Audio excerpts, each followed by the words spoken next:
In many parts of Europe, women's sexual and reproductive health, autonomy, and decision-making remains threatened, and violations of their sexual and reproductive rights continue to exist due to restrictive laws, policies, or practices.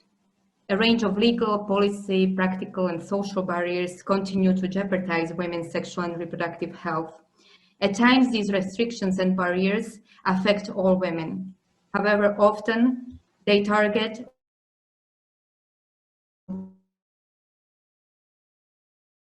women and undocumented migrant women. Over the past few years, a number of civil society organizations have documented instances of human rights violations and discrimination that Romani women across the EU and in candidate countries face in reproductive health context. These have been outlined in the most recent European Parliament resolution on the implementation of national Roma integration strategies that was adopted in September. And they include access barriers as well as exacerbated forms of physical, psychological, verbal abuse, racial harassment, and ethnic segregation in maternal health care facilities. And they also include systematic practices of forced and coercive sterilization. In countries such as the Czech Republic and Slovakia, Romani women who had been subjected to forced or coercive sterilization have been unable to achieve justice and obtain adequate reparations for several decades. Czech and Slovak policymakers should prioritize this issue and urgently move forward with adopting legislation that would ensure adequate reparations, including compensation to the survivors of these harmful practices. Forced and coercive sterilization experienced by Romani women and people from other marginalized communities is one of the worst forms of reproductive oppression. And it is imperative that respective governments and policymakers finally recognize these injustices and take necessary action to remedy them. International human rights law and standards require states to take effective measures to ensure that sexual and reproductive health services and information are available, accessible, affordable, acceptable, and of good quality. They must also ensure that everyone can make their decision about sexual and reproductive health free from coercion, ill treatment, or discrimination. States are also required to take measures to address and prevent all forms of racial, sex, and gender discrimination against Romani women, including in reproductive health context.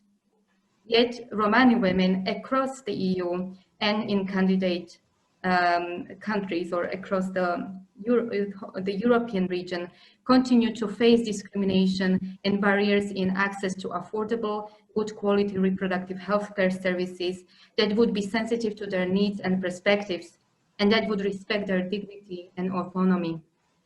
As recognized in the mentioned European Parliament resolution, as well as in the European Commission's proposal for a Council recommendation on Roma equality, inclusion and participation, it is important for Member States to address multiple intersectional and structural discrimination when tackling inequalities that Romani people face with respect to health and access to quality healthcare services.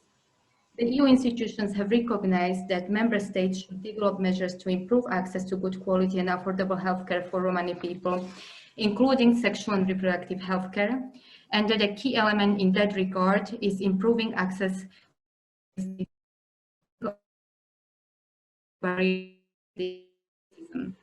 Member States should adopt measures that will improve access to quality healthcare services, particularly for Romani women, Romani children, Romani LGBTI people, Romani people with disabilities, and other marginalized Romani populations.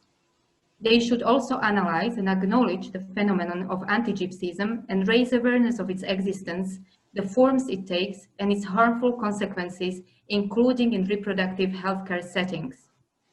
When speaking about tackling inequalities in sexual and reproductive health context, it is also important to mention backlash against gender equality and sexual and reproductive rights that we have witnessed over the past few years in Europe and across the world.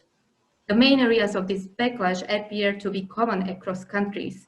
They include institutional and policy framework for gender equality, sexual and reproductive rights issues such as access to contraception, assisted reproduction and abortion care, sexuality education, and LGBTI rights. They also include a concerted backlash against the Council of Europe Convention on Preventing and Combating Violence Against Women and Domestic Violence, known as Istanbul Convention. In a number of EU member states, as well as at the EU level, coordinated campaigns against the ratification of the Istanbul Convention have taken place, which led some countries to withdraw from the convention and others to refrain from ratifying it. At times, this backlash has taken place in tandem with the rise of populist, far-right, nationalist, and xenophobic movements in Europe.